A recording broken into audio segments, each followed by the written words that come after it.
I still see too many people using very comfortable hubs like New York, San Francisco, London, etc., and then coming into Africa. And there are very good reasons for that. You need the security and stability and even infrastructure to do your work. And I come across in my travels a lot folks who are doing work in Africa but not based in Africa. And I think it's important to invest the time on the ground to really learn the continent, particularly and focus on a couple of areas, or if not one area. I literally, when I go back to Africa, I try and impose an international travel ban, so I don't go beyond, the African continent. So I keep learning.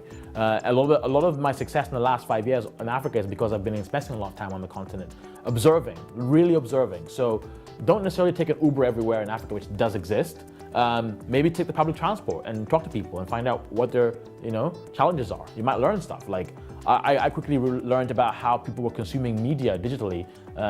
They weren't streaming it off Apple, iTunes or Spotify. They were sharing via Bluetooth, and it's very obscure. You'll learn very interesting trends if you just observe, and it's very hard to do that from outside Africa or in the US, etc. And so investing the time on the ground is really, really important. Finding partners who you can work with that can educate you. Also investing a good amount of time in understanding how government thinks and educating them about what the trends are. So for example, doing a Bitcoin startup in a country where the government really doesn't understand it is probably not the right way to go. Even though the disruptive mindset might be a key part of the thinking of the entrepreneur going or the investor investing, you often have to really think about what that means on the ground for adoption. On the topic of adoption, don't assume that Africans behave the same way as other consumers.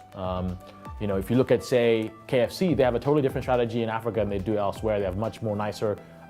If you look at how Techno, the phone company I mentioned, they really came in and offered the right features at the right price point to overtake Samsung and Intel.